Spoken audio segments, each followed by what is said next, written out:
Mr. Bollore, now in this interview, I feel that we have breaking news because, according to your research, science has finally discovered the presence of God. How would you explain that briefly? Well, it's very interesting and surprising because we have to keep in mind that during 4 centuries, from Renaissance to 1900, the scientific discoveries seem to say that it was possible to explain all the universe without the help of the hypothesis of a creator God. And perhaps in 1900, more or less all the scientists and philosophers thought that God was useless. And philosophers said if God is useless to explain the world, there is a good reason for that. It is that God does not exist. That's simple. But very surprisingly, after the beginning of the 20th centuries, all the scientific discoveries came just at the opposite, creating a very big reversal of science, saying that it is impossible to explain the universe, our universe, without the existence of a creator God. So, namely, these scientific discoveries were first of all thermodynamics, then the expansion of the universe, then the Big Bang that everybody knows, then the fine tunings of the universe that few people know, and then all the problem of complexity of life. So the 4 or 5 big discoveries of the 20th centuries, which shows that the creator God is necessary, are thermodynamics, expansion of universe, Big Bang, fine tuning, and complexity of life. What would you say would be your strongest argument to support the idea of divine creation? Yes, the strongest argument is, in my opinion, not one argument. The strongest argument are the fact that during this 20th century, several discoveries, several scientific discoveries, all this which we have named, coming from different fields of knowledge, because thermodynamics has nothing to do with the Big Bang, and the fine-tuning of the universe has nothing to do also with the Big Bang. So its discoveries are coming from different fields of knowledge, so they are independent one from the other, and that all these discoveries, which are independent, are convergent. They are all pointing into the same direction, which is a creator God, and they are independent, converging, coming together.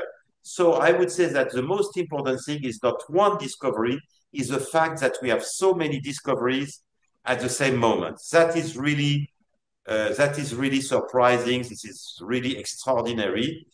Monsieur Bollore, quantum mechanics is widely regarded as the most mysterious modern science, and some argue that it demonstrates the significance of a creator or perhaps the importance of the observer. Not only the creator, but the observer as well. What is your perspective, especially on that, on the quantum mechanics?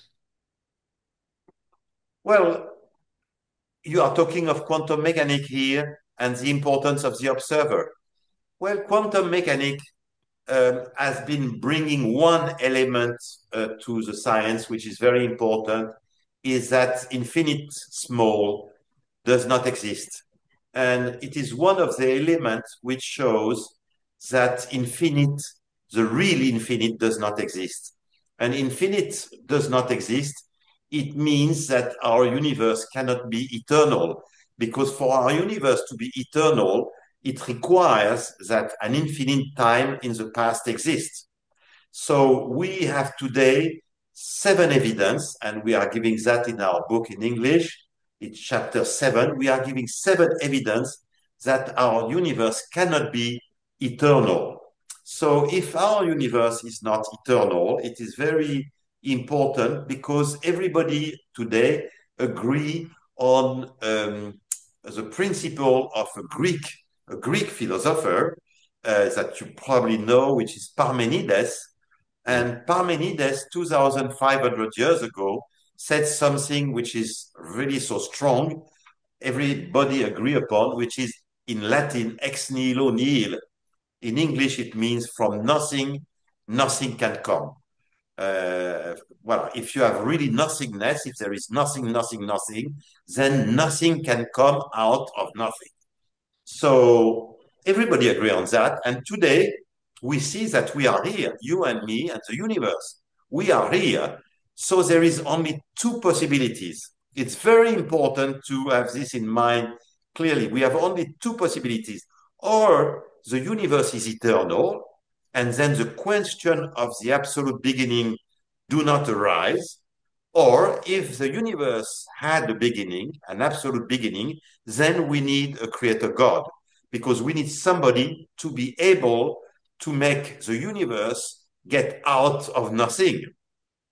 So it's a key point. So to know if the universe have a beginning, it was a question to which nobody could give any answer in the past.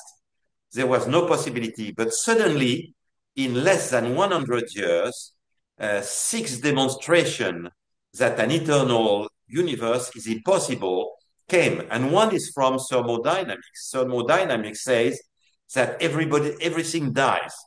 So quantum mechanics has been bringing one more stone to this demonstration. So what are materialists saying about the beginning of the universe? Well, they say several things. They say, first of all, before our universe, there could have been another universe, like an egg is coming out of a chicken, and the chicken is coming itself from another chicken, which is coming from a chicken. But very interestingly is that three American scientists, very recently, Guttbord and Vilenkin, they have demonstrated that the story of the egg and the chicken is not possible, because it could be a few times, but not indefinite series. So there is a first chicken. So the problem of the first chicken is there. So that's very interesting. So materialism, it's a belief like any other. Materialism is a belief. And materialism has now become a belief which is almost, I would say, irrational, extremely highly improbable, and probably in my mind, it is an irrational belief. Well, still, many people are keeping materialism, but for other reasons. They are keeping materialism because they don't want to have a God, because God is frightening people in some ways. God for people, sometimes they believe it's like a tyrant, or a judge. It will change their life. It will reduce their freedom. So they are afraid of God, and they prefer to believe in science fiction multiverse than to believe that God exists. Well, probably they are wrong, because I don't think that God is a tyrant or a judge. But that's another discussion. We can't have this discussion today. But this is why so many people want to keep the belief that materialism is a normal belief. But probably it's not anymore. Maybe if they are too much for materialism, maybe they do not want to be bothered maybe with guilt. Yes, exactly. If there is God and they love money very much, maybe they have done some bad things in their life, and maybe they do not want the existence of a supreme being to judge everything, right? They are afraid that God would be a judge to them. Yes. Because God, it means immediately you won't kill, you won't cheat your wife, you won't lie, So they are afraid, they don't want that. I think it's not true, but that would be another book, and that would be another discussion, another conversation. Yes. Monsieur Bollore, in order to reply to this complex question about the existence of God, maybe except the natural sciences that you write in your book, maybe we need help from other sciences or philosophy or other schools of thought in order to discuss this matter. What would you say?